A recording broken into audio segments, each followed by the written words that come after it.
Microphone check 1 2 1 2. Microphone check 1 2. How is everybody doing today? This is Bomani Arma. I hope you're having a wonderful Thursday morning. Today is the 19th, the last full day of Barack Obama's presidency. I know a lot of people are recognizing it that way. It is also the last day before Aquarius season, which starts tomorrow. I'm excited about Aquarius season because really just for selfish reasons. I want my daughter to be an Aquarius and she's waited this long, so we're going to work that out. I hope you're having a wonderful day. I am motivated. I am up writing early in the morning like I always love to do. I don't know what I'm finishing anytime soon, but I'm up writing. Thank you to everybody who's been holding me responsible to my writing goals. What's up, David? I see you just checked in. Thank you for calling me out, making sure I'm writing. I think I'm going to use this forum a little bit to just share some of my rough ideas, hopefully to get some feedback and be able to refine some of the stuff I'm writing. And I got something I've been working on this morning. It's sort of related to something I posted on my page a little bit earlier, a poem called Pull Up Your Pants, and it's basically about respectability politics. But before I get into that, make sure you go check out notanupdate.com. I've been sending people a whole bunch of links to go different places to see what I do. But if you go to notarapper.com, you can see everything that I do on this nice convenient side column where you can click on different things. The first thing you can click on is the Evite for Mix and Master. I think I just saw Tony show up on here. What's up, Tony? How you doing? Tony, when I come to New York, I got to interview you for both my music business and my educator podcast. So we got a link, okay? But yeah, on my website, you can find information about Mix and Master, the new podcast that releases on February 1st. I just went by Sankofa to do a sound check and a tech check. We should be really good for that show. I'm performing, Kwasi's performing. We're doing live interviews. Also, you can find on my website where to sign your sons up for the Frederick Douglass Writing Club. I'm busy here in my off season planning the summer version of it, next semester's version of it.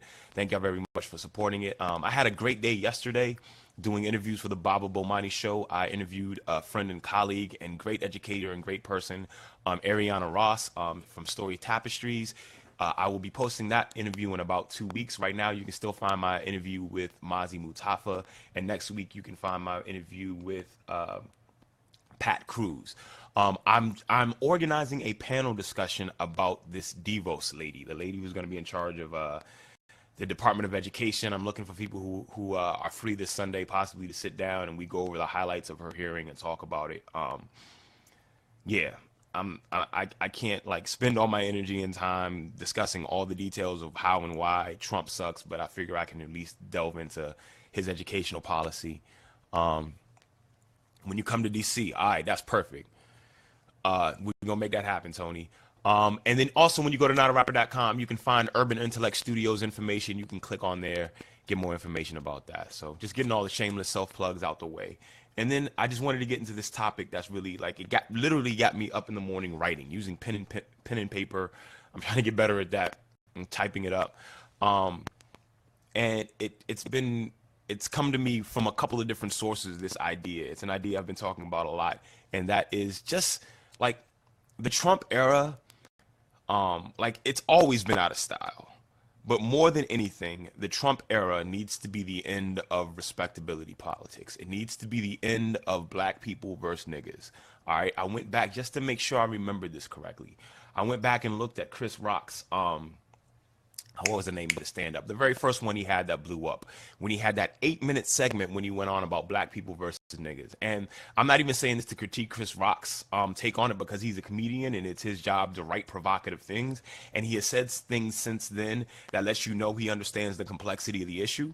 But he began that segment by saying, who's more racist, black people or white people? The answer, black people, because black people hate black people too. And I remember thinking how funny that was and how real that was and how much I lived that reality. And now I started thinking this 10 years ago, maybe 15 years ago, but now I'm realizing, like, not understanding the social commentary under that statement. A lot of people might think that that is a call to be even more fervent in our black people versus niggas arguments. And I'm completely understanding now that it's the exact opposite, especially in the age of Trump. Another thing that really disturbed me, and I get a little bit too emotionally attached, emotionally involved in seeing people do things on social media. But one of the things I see on social media that is, as a sport, black people as a sport find pictures of black people we find indefensible and unredeemable, and post a picture with whatever concocted stereotypical niggerisms we can think of, and then have fun distancing ourselves from this figment of our imaginations. We post pictures of people wearing the wrong things, with too many children, with blah blah blah blah blah, and then we literally jump on and pile on and just talk about how horrible this person is and how they aren't one of us and how ashamed we are and how we shouldn't be lifting them up and how they make us look bad in front of everybody. We do this as a sport for fun. We randomly take pictures of black people and imagine how they aren't one of us, and make sure the world sees on our social media forums that we are claiming not to be one of them. And we do this for fun, you know what I'm saying, in our free time, and not even on real stories. We'll take a picture of a woman with a whole bunch of kids and make up a story. And it's one of our biggest weaknesses as a people, that we take such pride in distancing ourselves from undesirables, from undesirable black people. So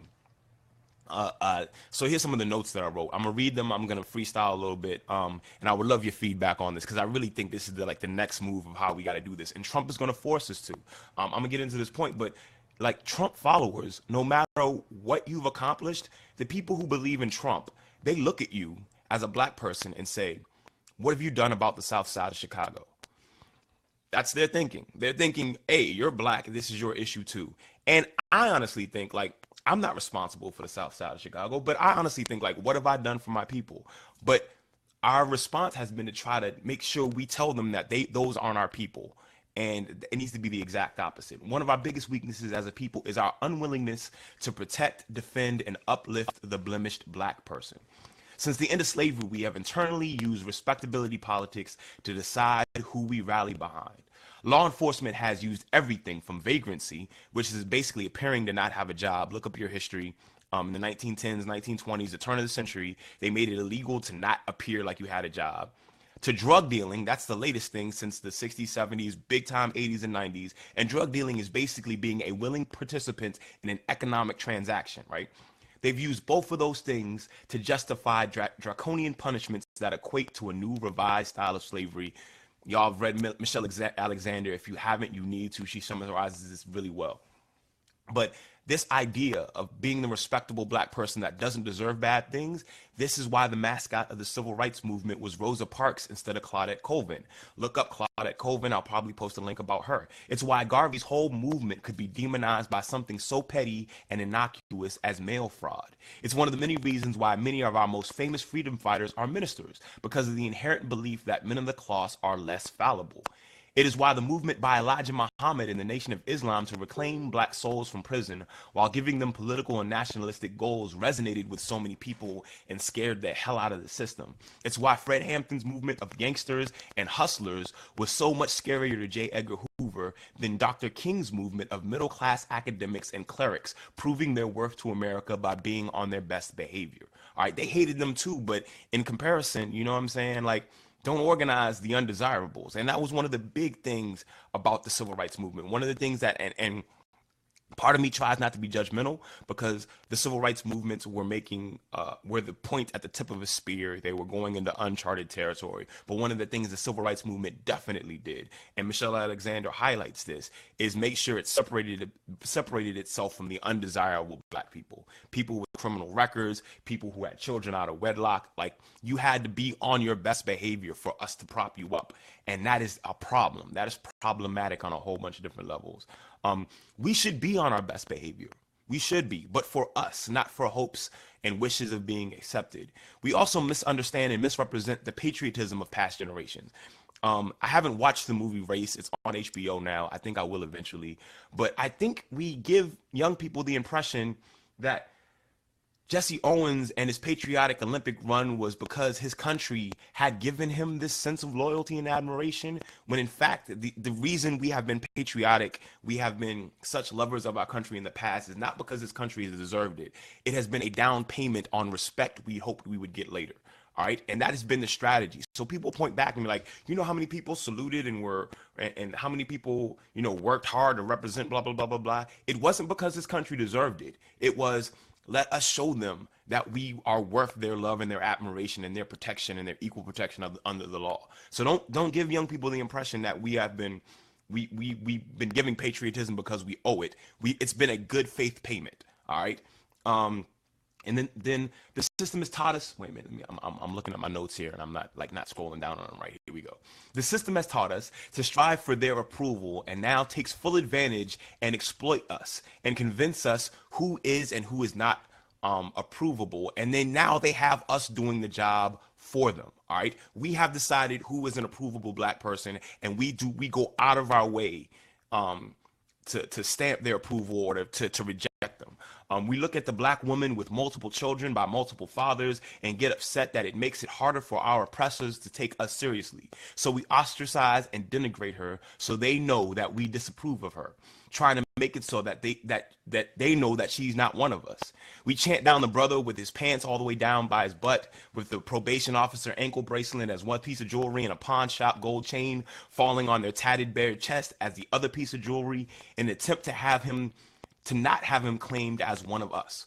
We see their inabilities to escape the appearance of niggerism we might have developed in our 5 to 8 generations since slavery as an immoral weakness on their part, a sin that should be shunned by black people like a scarlet letter, deservingly punished by the state with incarceration and a lack of material support. But respectability politics is a losing battle. It doesn't matter how many times you mock women who pop their tongue when they talk or have equa. It's funny, I put equa in my notes, and my notes here, the spell check changed it to equanimous. Who have equa at the end of their name. No matter how many times you roll your eyes at them, or roll your eyes at the black boy named Jamal who says he wants to be a black basketball player or a rapper, the system still counts us all together. It doesn't matter what nether regions of Western bumblefuck they stash the new cotton fields disguised as prison barracks so you can't see them. They still count convicts in their collective imagination when they see you. No matter how successful you were at integrating the most Manila upper six-figure neighborhood, your neighbors look at you and wonder how you feel about Chicago or any other imaginary urban area they associate us with. They simply are using our willingness to turn our back on those who don't meet our standard of correct blackness to further grind those undesirables into this economic and criminal justice system. And we as a collective need to stop doing that. We got to start claiming all of our brothers and sisters. We can call them out for being wrong. That's fine. But we have to stop this disconnect, saying that they're black people, saying that they're niggas, saying that certain people deserve a certain level of disrespect because they haven't lived up to the expectation. And this is something I'm going to bring it back to another Chris Rock quote, because I heard him say this within the last 2 or 3 years. And that is, he realizes that he lives in a neighborhood with like Mary J. Blige and I think Jay-Z and somebody else, and their neighbor is a dentist. Not the world's best dentist, just a dentist. And he said he made the realization that one of the world's best R&B singers, one of the world's best MCs, one of the world's best comedians had to be at their best to be neighbors with just a dentist, somebody that's not even a world-renowned dentist, just a dentist. And so there's an understanding of how much harder we have to work in order to be recognized, in order to be one of the desirable Negroes. And we have to stop touting that as a badge of honor. I've said this before. The idea that black people have to work 2 to 3 times as hard to get only a fraction of what white people have is not a motto to live by. It is a condition to escape. All right. And one of the ways of escaping that condition is stop thinking that we can separate ourselves, or stop even wanting to. Maybe you can separate yourself. Maybe you can, maybe you do live in an existence where people don't think of you as the good Negro who doesn't deserve these bad things to happen to you. Maybe you have done that successfully. Maybe I'm wrong, right? Even if you have, you shouldn't be. You should be representing everyone. Yes, some people have not used the 5 to 8 generations post-slavery to get as far away from the slavery mentality as you have. Some of that is pure freaking luck. All right. Some of that is pure blessings and just you being in the right place at the right time. Your father not dying when you were 8, that type of thing. You know what I'm saying? So we need to stop being so proud of our ability to separate ourselves from undesirable black people. And we need to make sure that they understand that everyone, they're all our brothers. They're all our sisters. We can disapprove of their actions, but we are not going to disown them. That's my rant for this morning. Thank y'all very much for being a part of it. I'm gonna go back through these notes. I'm gonna hopefully look back at your responses and develop this even further.